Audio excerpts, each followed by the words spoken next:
सहनाववतु सहनौ भुनक्तु सह वीर्यङ्करवावहै तेजस्विनावधीतमस्तु मा विद्विषावहै। ॐ शान्तिः शान्तिः शान्तिः। गुरुर्ब्रह्मा गुरुर्विष्णुः गुरुर्देवो महेश्वरः गुरुरेव परं ब्रह्म तस्मै श्री गुरवे नमः। सर्ववेदान्त सिद्धान्त गोचरं तमगोचरं गोविन्दं परमानन्दं सद्गुरुं प्रणतोऽस्म्यहम् सद्गुरुं प्रणतोऽस्म्यहम्। Hari Om. In our discussions on the topic of Vivekachoodamani, we have come so far to the 23rd shloka. We are discussing on the sadhana chatushtaya, the requirement for a qualified seeker. What are the qualifications? Shama, Dama, Uparama, Titiksha, Shraddha, Samadhanam. These are Shamadhi Shatka Sampatti, before which we discussed Viveka and Vairagya. In Shamadhi Shatka Sampatti, we are now to discuss on the 24th shloka, which talks about Titiksha. Let us go into the shloka and then discuss accordingly. Sahanam sarva dukkhanam apratikara purvakam Chinta vilaparahitam satitiksha nigadyate. Sahanam, to endure. Sarva dukkhanam, all kinds of experiences. When it is the joyful one, the peaceful ones, we are not that disturbed. So here, Sarva dukkhanam, the experiences that bring in lot of misery, agitation, frustrations and sorrow. Apratikara purvakam. Pratikara purvakam, it is with some kind of a vendetta, some kind of hidden agenda. Apratikara purvakam, without any kind of struggle, without any kind of vendetta, without any kind of vengeance or to get back at. Apratikara purvakam. Chinta vilapa rahitam, without worrying and without the lamenting as to why it is happening and various such questions. When the mind is set, such mind possesses the beautiful capacity called titiksha. Sa titiksha nigadyate. Sahanam sarva dukkhanam. To be able to face all kinds of experiences with this equanimous, balanced mind. Now, many would translate this into an often quoted English proverb: that which cannot be changed should be endured. I think here in this shloka, it is not just talking about enduring it. That which cannot be changed, have the capacity to enjoy it as well.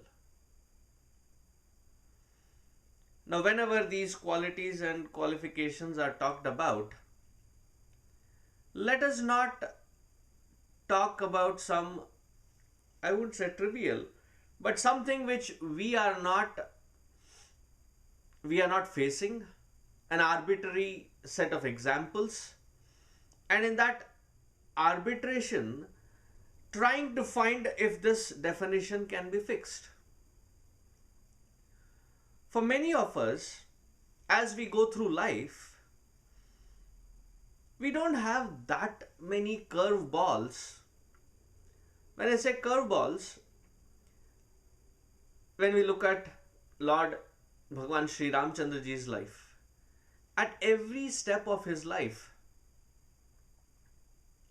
the kingdom was snatched.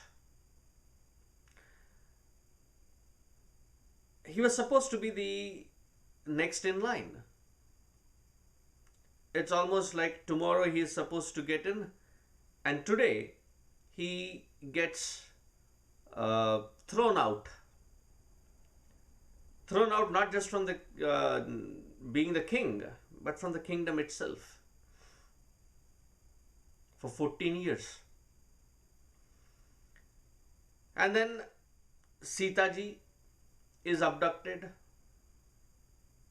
and then along with that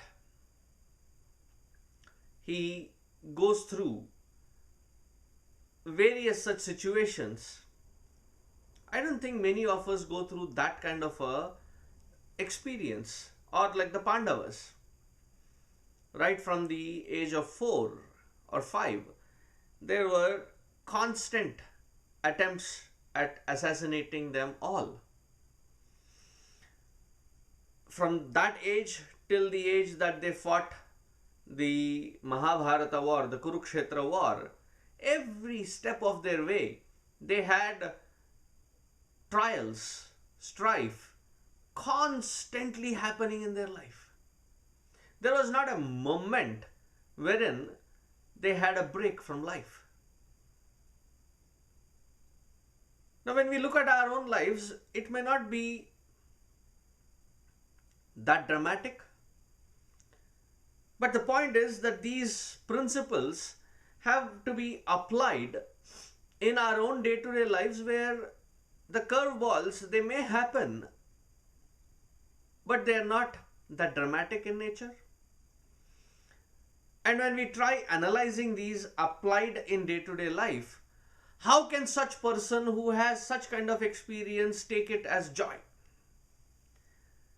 Now we are talking about regular incidents of life.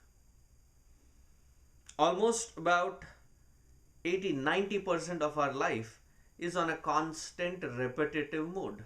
Same Monday through Friday, Saturday, Sunday, one pattern. Once in a few months, long weekend. Once in a while, festivity. Once in a while, travel. So this pattern is pretty consistent. We meet with the same kind of people, same family, same husband, same wife, same children, same work environment, consistently being maintained through the same experiences. Now, when we go through such experiences, how should our mindset be? The ability to endure, as I heard once Gurudev say, when the going gets tough, only the tough get going. What is that toughness? Is it a blunt, sadistic way of life? Or is it a way of life wherein we become bitter, and in that bitterness see the world, the lens of bitterness? What exactly makes that toughness? So Adi Shankaracharya ji here defines that toughness. The tenacity with which our mind should function in the world. The tenacity with which any kind of uphill task, we are able to face it, and while facing it, the mind is equipoised. It is neither worried, anxiety, nor it is crying over various aspects.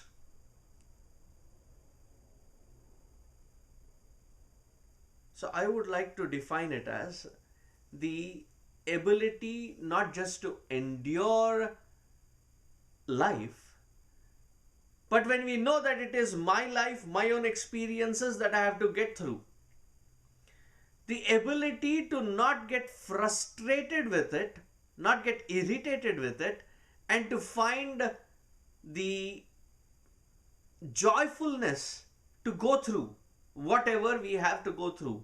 Because it is not that we are living someone else's life, we are living our own life, and we alone can make it enjoyable. If I refuse to make it enjoyable, there is nobody else out there in the world who is responsible for making my life enjoyable.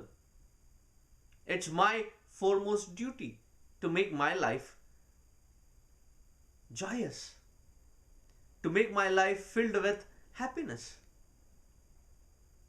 Things will happen. While those things happen, not to get frustrated. So once, a long time ago, I think it was in Orlando. There was a Balavihar camp. And in that Balavihar camp, there were about 4th, 5th, 6th graders. A lot of them, about 40, 50 of them. And during that camp, in the evenings, we used to have bhajans. One day, a lady volunteered, one amma, elderly amma, and she said she would sing bhajans. And she brought in her harmonium, and as we all gathered for the bhajans, she started fine tuning her harmonium. It took a while, and after that she started singing. Now let me warn you, these are 4th, 5th, 6th graders. As such, they are very fidgety by nature, and in their fidgetiveness, if somebody were to pep them up with a bhajan, it has to be a fast-paced, good tune. But instead, this amma goes in her melodious voice, a very slow pace, and she starts singing, Prema mudita manase kaho, Rama Rama Ram, Shri Rama Rama Ram, Prema mudita. Now the same bhajan could have been sung at a faster pace too. Prema mudita manase kaho Rama Rama Ram. But instead, she goes in her melodious, sweet, slow tune. And the kids are already tuning off. It's not evoking that kind of a response from them. And when fidgety young minds are sitting, and you start with this kind of a bhajan, it loses that momentum, and all the kids are like, somebody is pulling somebody's back, somebody is doodling, somebody is yawning. I was sitting way at the back, and the children didn't have a choice. In the front there were volunteers, in the back there were acharyas, and it was like a trapped crowd. There was one kid who was sitting right in front of me, a little ahead of me, and every so often as the bhajan was going on, he would giggle to himself. I readjusted myself to have a view, have a perspective as to what exactly is he doing. And this kid had pulled a thread from the carpet, nicely twined it together, and then put his foot on his lap. Every so often, when he would get bored, tickle his own feet. As he would tickle his own foot, he would like giggle himself up. This is called stress management. When life throws stress at you, how do you manage yourself? How do you put that smile back on your face in spite of that stress? And not that he was not paying attention.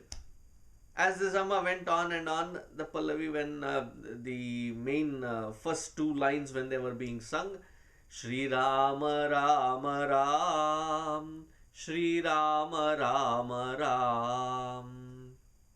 He turns to his friend and he says, this goes on and on and on, on and on and on. So to be able to see that kind of unescapable situation of life and to be able to adapt to oneself to the inevitability so that we can put a smile on our face.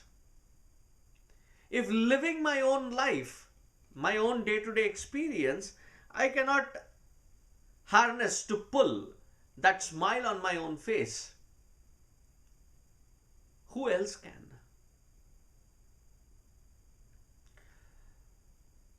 Sahanam sarva dukkhanam. So I was thinking that if this child had the same mindset of stress management in his own life, even after he grew up, then definitely he would grow up to be a very good managerial candidate. That in spite of things happening, he knew how to amuse himself. So an individual who can learn how to amuse himself in spite of those situations that are overwhelming, demanding, and are creating a lot of agitations. Now there are various levels to look at. If I have the courage to humor myself while facing a daunting task, the task doesn't become any more daunting. It becomes something palatable which I can address, which I can push myself to get over across that. If I can humor at my own inadequacies, not that I'm making a joker of myself, but if I can find the courage to humor in spite of the situation, that mindset is available for solutions. Usually I don't watch these stand-up comedians, very filthy language that they have. So once I chanced to hear there was this Gabriel Iglesias. He's a stand-up comedian. As I would say, fat or obese. Not that I'm criticizing his size or shape. When he comes onto the stage, I found that he has the sense of humor to poke humor at himself and says, hey, don't call me fat. I may be fluffy in some areas. And he has at various ranges of fatness or obesity. If we have that courage to laugh at my own situation, then the mind is eased out. It's relaxed. In that relaxed sense of existence, I can find better solutions for life. How do I pull that kind of a mindset? Now listen carefully. There is a sutra that I very religiously apply in my life. I call that 4A principle. There are 4 A's. Like in, I think, a poker game, you need to have 3 aces to ace the game. Nobody else can beat you if you have 3 aces. Similarly, in life, if we have to come on the top of it, then we need to have 4 aces. Accept, analyze, adapt, and act wisely. Accept, analyze, and then adapt, and then act wisely. Every experiences that unfold itself, it is my own past meeting me in the present. My own actions that are unfolding themselves in this present moment as my experience now. What I do with this now makes my next moment, makes my future. I cannot control my past. It's already done. I can definitely control my present and modulate and become an architect of my future.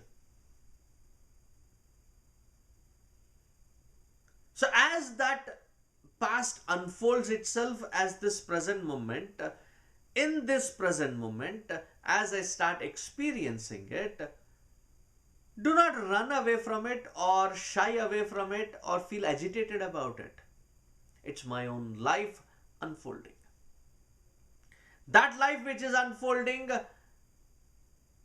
not because of people around me, not because of situations around me.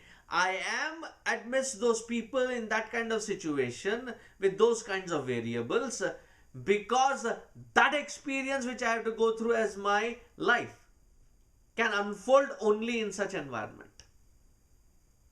Therefore, that experience is unfolding in such situation through them, not by them. It's a very profound, deep statement that the life as it unfolds itself as experiences has to come through various people, environments, circumstances to me as my experience, and it is only through them, not by them. Therefore, whatever I am going through is an incident and not an accident. As it is an incident which is triggered by my own past, to have the ability to squarely sit and accept my own responsibility, to see that that which I am going through is my own life, and to respond to it sensibly is my task. That is called responsibility, the ability to respond right in the right circumstances. Whatever life hurls at you, that ability. And it can happen only when, with this understanding that whatever is unfolding, it is my own past which I have triggered, is unfolding in the present through these various circumstances around. Therefore, reject not, accept. And accept it 100%. Usually what happens when we try accepting or going through situations, externally we put on a smile and show as if we are accepting it. Internally there is a revolt against it. There's a reaction. So what happens? We keep bolting, we keep putting a lid on it, and it keeps boiling and boiling. And we create what I call a pressured cooker such situation. That one weak moment and everything blasts off. That is not acceptance. Acceptance is that phase of life wherein I take complete responsibility of whatever I am going through, that to respond to it sensibly is my choice. If you have observed my words, I said sensibly. We are taught to become very sensitive. In my opinion, sensitivity is like a disease. Like, when you have sensitive teeth, you have a special toothpaste to apply on it. I think it is Sensodyne or something. Sensitivity is a disease, is a discomfort. Being sensible, though, is a choice. And that starts with accepting my situation and accepting it 100%. Without reacting, without revolting, without refusing, but to have the ability to accept. Like a mirror. When we stand in front of the mirror, it reflects everything. It reacts to nothing. And it rejects nothing. Just because there is somebody ugly standing, it doesn't react, it doesn't reject, it doesn't refuse, it only reflects. Similarly, the mind, our own mind, should be open in accepting, without reacting, without refusing, without rejecting the experience that which is I am supposed to go through, because it is my own life. In that complete acceptance, I gain the ability to visualize, to see every perspective of that experience that I am supposed to go through.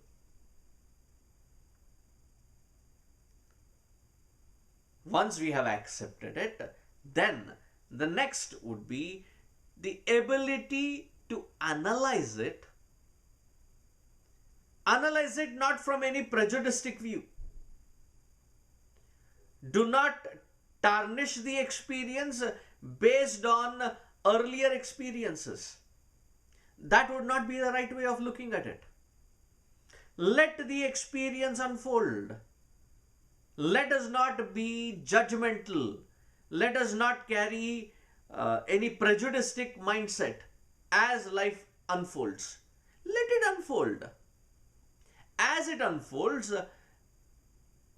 without any prejudiced judgment, I analyze every pore, every corner of my experience. I call that person a successful person who has the mindset to visualize, analyze every nook and corner of their experience as they're going through. At the speed with which the experience is demanding, they're able to cater to that analysis, because life doesn't pause. बेटा तू सोच ले थोड़ी देर, बाद में आप. No. Life demands immediate participation. And that immediate participation, which has the backing, which has the foundation of this beautiful analysis that we can do. Instead of analyzing it, what do we do? Chinta vilapa. In the name of analysis, we brood. Brooding is when we are stuck in the same opinion again and again, that rut repeats itself. Now, to put it aside and to be able to think from different perspectives.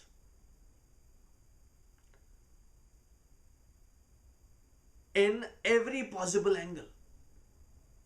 Like supposing we move from point A to point B.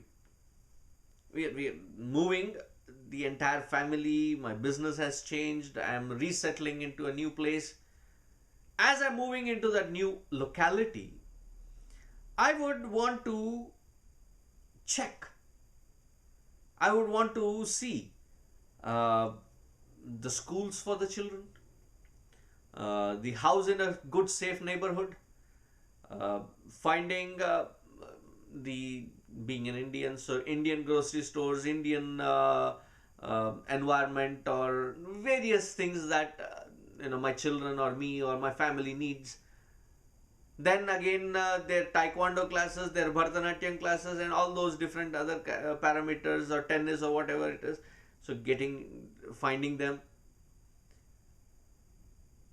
After finding all these things, that job, how can I avoid the traffic, how can I avoid the rush hour, all these different perspectives, I thoroughly analyze before I unplug myself from here and plug myself into the new locality. Similarly, the ability to see through every possible angle. Now, as we analyze, we need to come up with plan A, plan B, plan C, plan D, different in case of eventualities.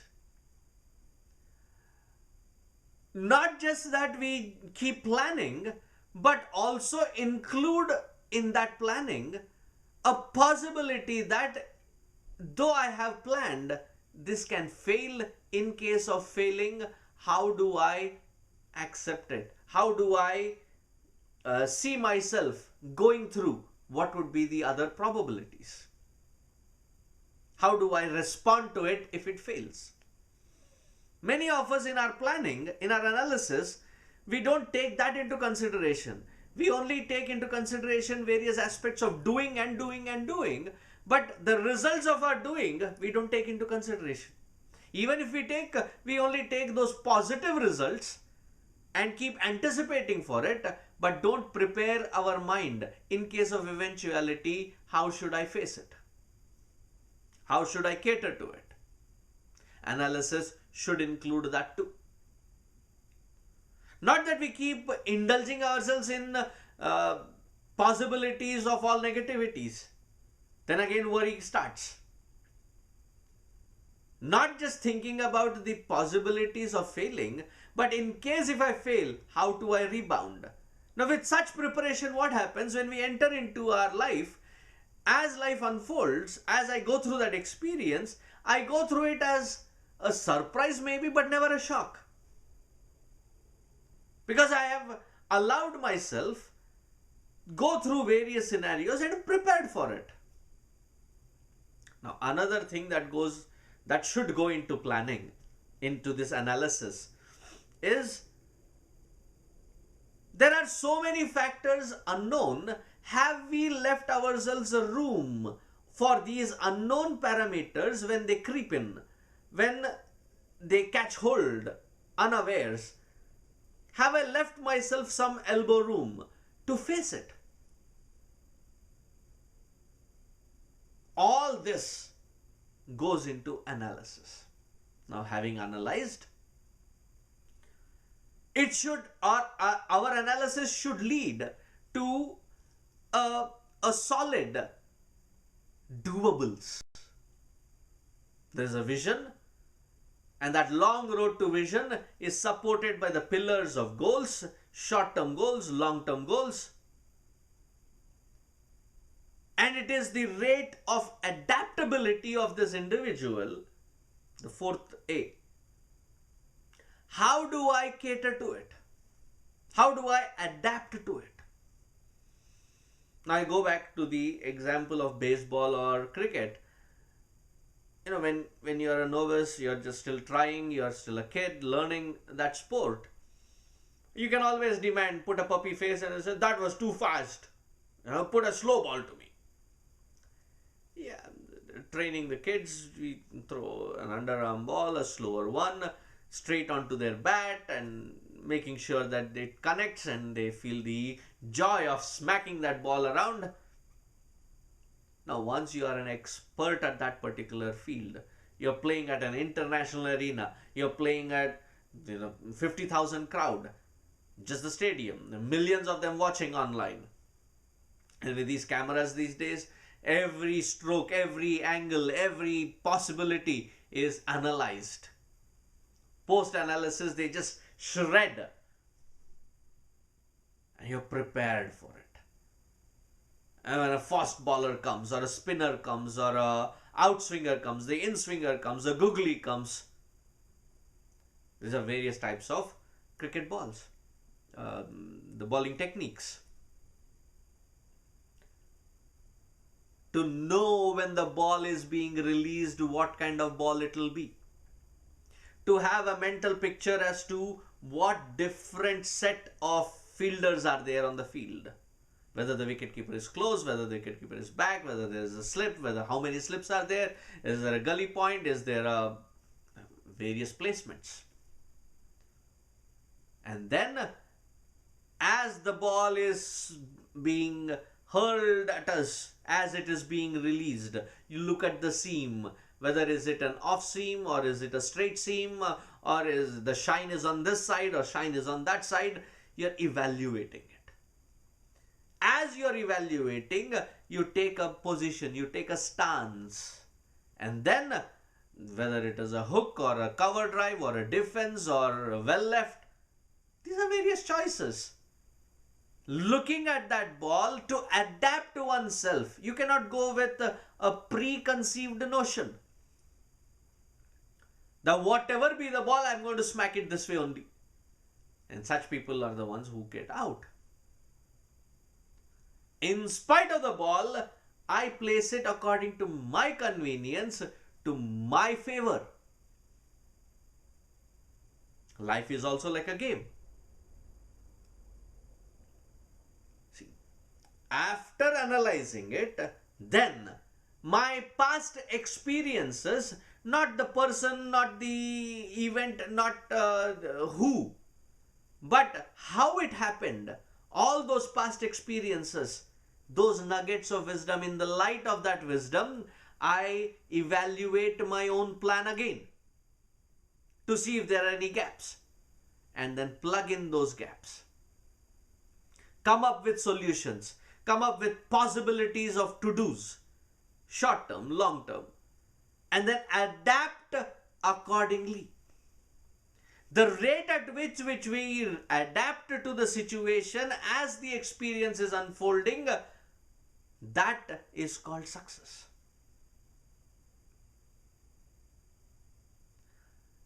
Now we have accepted, we have analyzed, we have adapting tools. Now sometimes in this adaptability, there are times when we need to not use full force.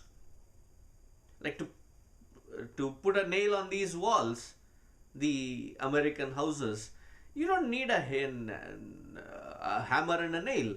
Take a thumbtack and push it, it just goes in.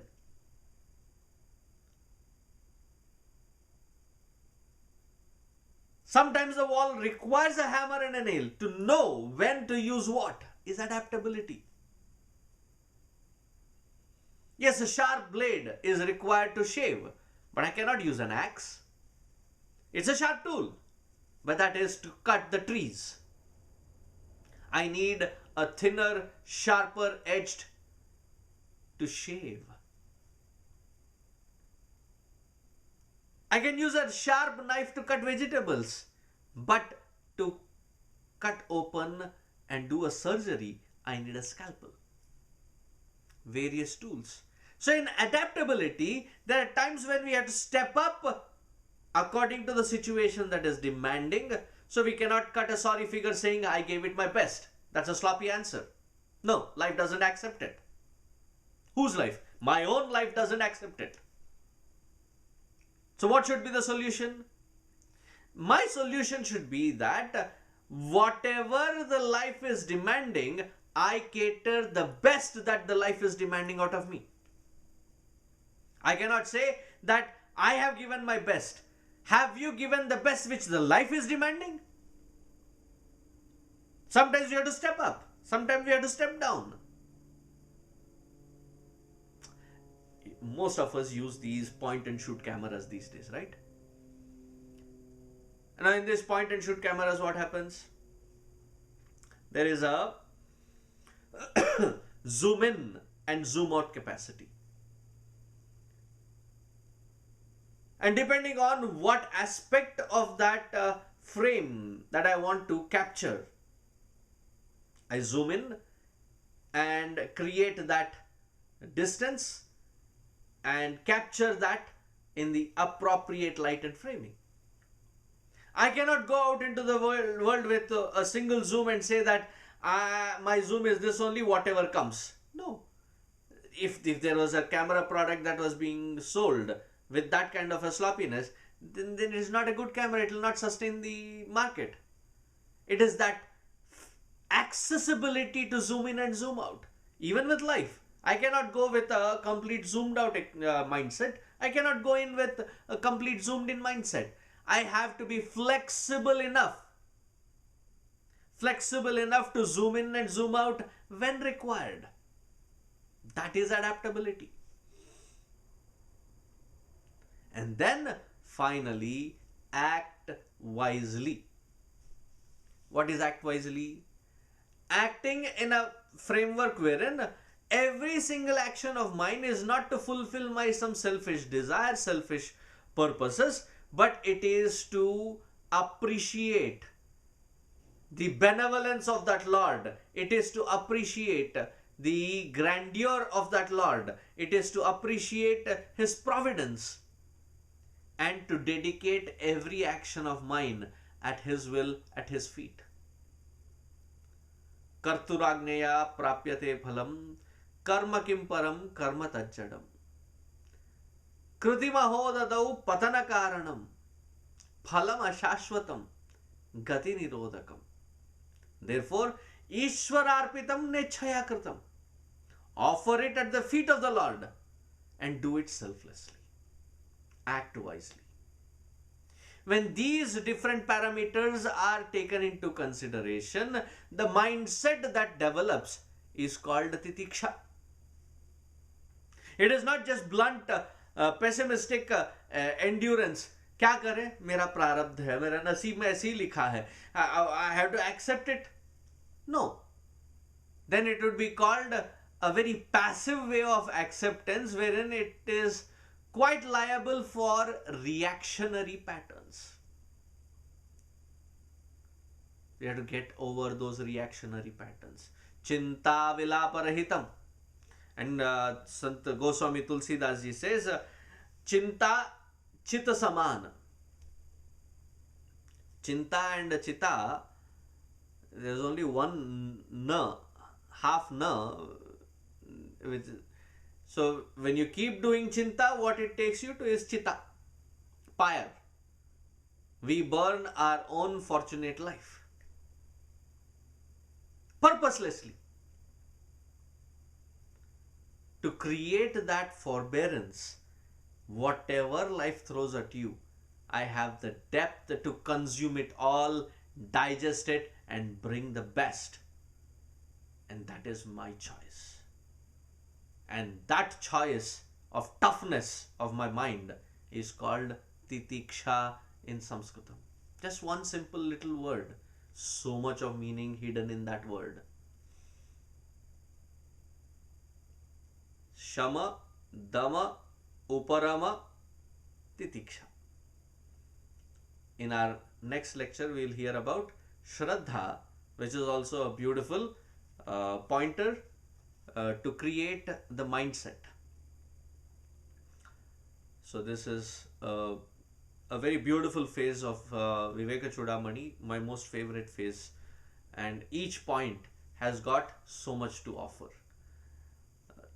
So let us do chintan on this, contemplate on it, and see how we can apply in our day-to-day life. So see you next time. Hari Om. Om Purnamadah Purnamidam Purnat Purnamudachyate Purnasya Purnamadaya Purnameva Vasishyate. Om Shant Shant Shanti. Hari Om. Shri Gurubhyo Namaha. Hari Om.